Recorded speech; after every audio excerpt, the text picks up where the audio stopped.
ഇപ്പോൾ നാം ശ്രവിച്ചുകൊണ്ടിരിക്കുന്നത് morning voice എന്ന ആത്മീയ ശുശ്രൂഷയാണ്. ഇന്ന് ദൈവവചനത്തിൽ നിന്നും കർത്താവിൻ്റെ ദാസൻ നെൽസൺ തോമസ് മുംബൈ ധ്യാനചിന്തകൾ പങ്കുവയ്ക്കുന്നു.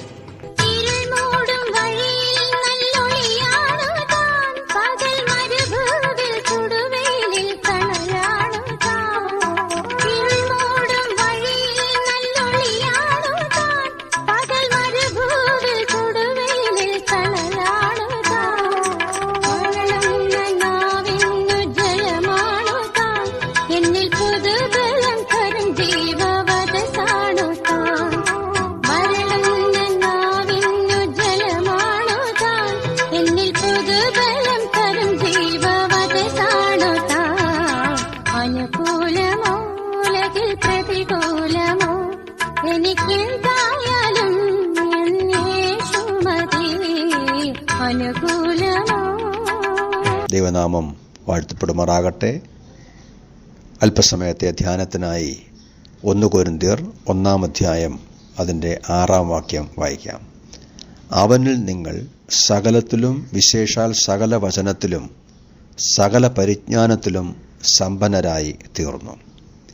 ഒരിക്കൽ റോഡരികിൽ മരിച്ചു വീണ ഒരു ഭിക്ഷക്കാരൻ്റെ ഭാണ്ഡക്കെട്ടുകൾ പോലീസ് പരിശോധിച്ചപ്പോൾ കാണുവാൻ കഴിഞ്ഞത് 7 ലക്ഷത്തിലധികം രൂപയാണ്. തൻ്റെ കൈവശം ധാരാളം പണമുണ്ടായിട്ടും അത് ഉപയോഗിക്കാതെ, അത് അനുഭവിക്കാതെ ഭിക്ഷയാചിച്ചുകൊണ്ട് റോഡരികിൽ മരിച്ചു വീണ ഒരു പാവപ്പെട്ട മനുഷ്യൻ. ഇത് പലപ്പോഴും ആത്മീക ജീവിതത്തിലും അനുഭവിപ്പാനും സംഭവിക്കുവാനും സാധ്യതയുണ്ട്. കൊരിന്തിലെ സഭയെക്കുറിച്ച് പൗലോസ് പറയുന്ന വാക്ക് ശ്രദ്ധേയമാണ്. നിങ്ങൾ സമ്പന്നരായി തീർന്നു. 3 വിഷയങ്ങളാണ് ഇവിടെ ഒന്നും നാം ശ്രദ്ധിക്കേണ്ടത്. 1, യഥാർത്ഥ സമ്പത്ത് ആത്മീക സമ്പത്താണ്. ലൂക്കോസിന്റെ സുവിശേഷം 12-ാം അധ്യായം 21-ാം വാക്യത്തിൽ കർത്താവ് തന്നെ ആ കാര്യം പറഞ്ഞിട്ടുണ്ട്. ദൈവവിഷയമായി സമ്പന്നനാകാതെ, ദൈവവുമായുള്ള ബന്ധത്തിൽ നന്മകൾ, അനുഗ്രഹങ്ങൾ അനുഭവിക്കാതെ ലോകപ്രകാരമുള്ളതായ ധനത്തിൽ ആശ്രയിക്കുന്നവൻ മൂഢനാണ്. ലൂക്കോസ് 16:11 അതേ ആശയം പറയുന്നുണ്ട്. യഥാർത്ഥ സമ്പത്ത് അത് ദൈവിക വിഷയത്തിൽ ലഭിക്കുന്ന സമ്പന്നതയാണ്. വെളിപ്പാട് 3-ലെ സംഭവം നമുക്കറിയാം. ലവദോക്കിയ സഭ സമ്പന്നർ എന്ന് പ്രശംസിച്ചവരെ നോക്കി കർത്താവ് പറഞ്ഞത്, നിങ്ങൾ ദരിദ്രരാണ്, നിങ്ങൾ നഗ്നരും കുരുടരുമാണ്. അപ്പോൾ തന്നെ വെളിപ്പാട് 2-ൽ സ്മുർന്നയിലെ സഭയോട് പറഞ്ഞത്, നിങ്ങൾ ദരിദ്രരാണ്, നിങ്ങൾക്ക് കഷ്ടതയുണ്ട്, എങ്കിലും നിങ്ങൾ ധനവാന്മാരാണ്.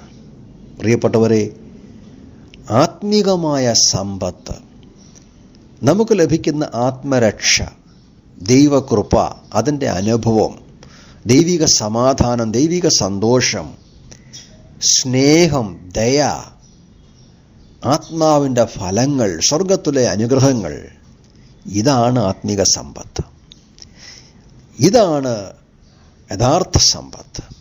ലോകപ്രകാരമുള്ള ധനത്തിൽ പ്രശംസിച്ചുകൊണ്ട് ഒരല്പം പോലും ഈ ദൈവവിഷയത്തിൽ സമ്പന്നതയില്ലാത്ത ഒട്ടനവധി ജനങ്ങളുണ്ട്. അതിൽ ക്രിസ്തു വിശ്വാസികളെന്ന് അഭിമാനിക്കുന്നവരുമുണ്ട്. ഞാൻ ആ കാര്യം പറഞ്ഞ് മുന്നോട്ട് പോകുവാനായിട്ട് ആഗ്രഹിക്കുകയാണ്. 2-ാമത്തെ കാര്യം, ഈ ആത്മീക സമ്പത്ത് ലഭിക്കുന്നത് അവനിൽ ആണ്. അവനിൽ നിങ്ങൾ സകലത്തിലും സമ്പന്നരായി തീർന്നു. യേശുക്രിസ്തുവിലാണ്. കർത്താവായ യേശുക്രിസ്തുവിനെ രക്ഷിതാവും കർത്താവുമായി സ്വീകരിക്കുമ്പോൾ ലഭിക്കുന്ന നന്മകളാണ് പാപക്ഷമയും നിത്യജീവനും ദൈവകൃപയും സ്വർഗത്തിലെ സകല ആത്മീക അനുഗ്രഹങ്ങളും. അത് മുഖാന്തരം ലഭിക്കുന്നതായ ആത്മാധിവാസം, എത്രയെത്ര അനുഗ്രഹങ്ങൾ ഇത് ലഭിക്കുന്നത് യേശുക്രിസ്തുവിലാണ്. കർത്താവായ യേശുക്രിസ്തുവാണ് നമ്മുടെ സമ്പത്ത്. അവനാണ് നമ്മുടെ സമ്പത്ത്. അവനിലാണ് നമ്മുടെ അനുഗ്രഹങ്ങൾ. ലവദോക്യ സഭയെക്കുറിച്ച് വായിക്കുമ്പോൾ അത് താഴേക്ക് വായിച്ച അതിൻ്റെ 20-ാം വാക്യത്തിൽ കർത്താവ് വളരെ വ്യക്തമായി സൂചിപ്പിക്കുന്നു, ഞാൻ വാതിലുകളിൽ നിന്ന് മുട്ടുന്നു, ആരെങ്കിലും എൻ്റെ ശബ്ദം കേട്ട് വാതിൽ തുറന്നാൽ ഞാൻ അകത്തു വരും. അവരുടെ ദാരിദ്ര്യത്തിൻ്റെ കാരണം അവരുടെ മധ്യേ കർത്താവില്ലായിരുന്നു. യേശുക്രിസ്തു അവരുടെ ജീവിതത്തിന് പുറത്തായിരുന്നു. യേശുക്രിസ്തുവിൽ കർത്താവിൽ മാത്രമാണ് ആത്മീക സമ്പത്ത് അനുഭവിക്കുവാൻ കഴിയുന്നത്. മൂന്നാമതായി ഇവിടെ ഓർപ്പിക്കുന്നത്, നിങ്ങൾ സമ്പന്നരായിത്തീർന്നു, സകലത്തിലും സമ്പന്നരായിത്തീർന്നു എന്ന് പറഞ്ഞാൽ യേശുക്രിസ്തുവിൽ നമുക്ക് ലഭിക്കുന്ന ആത്മീക സമ്പത്ത് പ്രാപിച്ചു കഴിഞ്ഞു. പ്രാപിക്കും എന്നല്ല, പ്രാപിച്ചു കഴിഞ്ഞു. അത് പ്രത്യേകം ഇനി അതിന് കാത്തിരിക്കേണ്ട ആവശ്യമില്ല. അത് വിശ്വസിക്കുക, അത് അനുഭവിക്കുക. ശരിയാണ്, അനേക വിശ്വാസികൾ ആത്മീക സമ്പത്ത് യേശുക്രിസ്തുവിൽ ലഭ്യമായിട്ടും അത് അനുഭവിക്കാത്തവരുണ്ട്. സ്മുർന്നയിലെ സഭയോട് പറയുമ്പോൾ, നിങ്ങൾ ദരിദ്രരാണ് ലോകപ്രകാരം, പക്ഷേ ധനവാനാകുന്നു നിങ്ങൾ ആത്മീകമായ നന്മയും സമ്പത്തും അനുഭവിക്കുന്നവരാണ്. പലപ്പോഴും നാം അത് ബോധവാന്മാരല്ല. ലോകത്തിൽ പണക്കാരുണ്ട്, ധനവാന്മാരുണ്ട്. അവർക്ക് ലഭിക്കാത്ത, അവരുടെ ഹൃദയത്തിലില്ലാത്ത സമാധാനവും സ്വർഗീയ സന്തോഷവും പ്രത്യാശയും സ്നേഹവും കരുണയും ഒക്കെ അനുഭവിക്കുന്ന ക്രിസ്തു വിശ്വാസികൾ നാമാണ് യഥാർത്ഥ സമ്പന്നർ. ഇത് നാം അനുഭവിച്ചു കഴിഞ്ഞു, അനുഭവിച്ചുകൊണ്ടേയിരിക്കണം, അതിൽ സന്തോഷിക്കണം, നാം വിശ്വസിക്കണം. ഇവിടെ പൗലോസ് ഓർപ്പിക്കുന്നത്, അവർക്ക് ലഭിച്ച സകല സമ്പത്ത്, ആത്മീകമായ സകല സമ്പത്ത് 3 മേഖലയിലാണ്.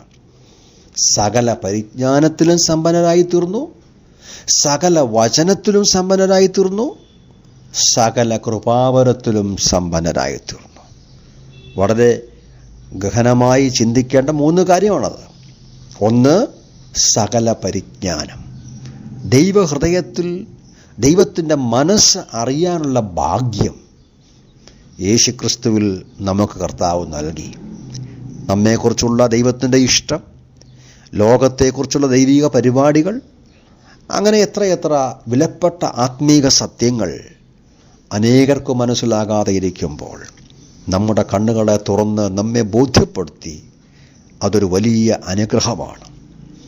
മാത്രമല്ല, സകല വചനത്തിലും ദൈവികമായ സത്യങ്ങൾ കമ്മ്യൂണിക്കേറ്റ് ചെയ്യാനുള്ള പ്രാപ്തി, അത് പറയുവാനുള്ളതായ പ്രാപ്തി, അത് മറ്റുള്ളവരെ പറഞ്ഞ് ബോധ്യപ്പെടുത്താനുള്ള പ്രാപ്തി.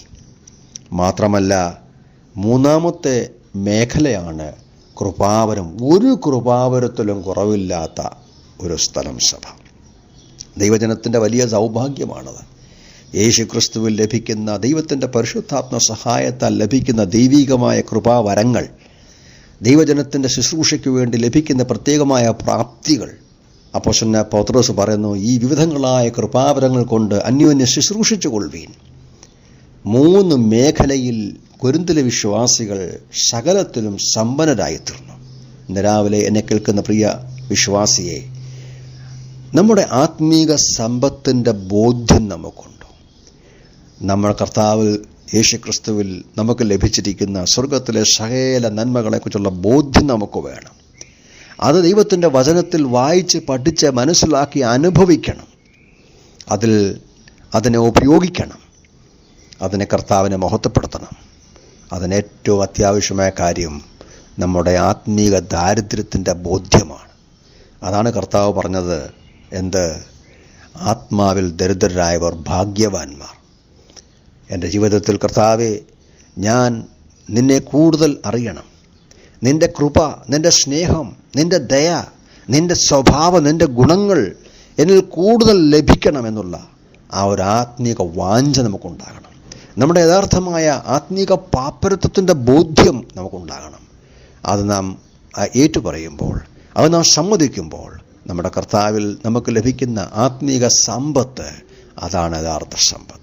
ആ സമ്പത്തിൽ നമുക്ക് ആശ്രയിക്കാം. ആ സമ്പത്തിൽ നമുക്ക് കർത്താവിനെ സന്തോഷിച്ചുകൊണ്ട് ദൈവത്തെ മഹത്വപ്പെടുത്താം. എന്നെ കേൾക്കുന്ന പ്രിയ സുഹൃത്തെ, ഈ ആത്മീക സമ്പത്ത് ഇന്ന് അനുഭവിക്കുവാൻ യേശുക്രിസ്തുവിൽ നമുക്കിടയാകട്ടെ. ദൈവമായ കർത്താവ് നമ്മെ അതിനായിട്ട് സഹായിക്കട്ടെ.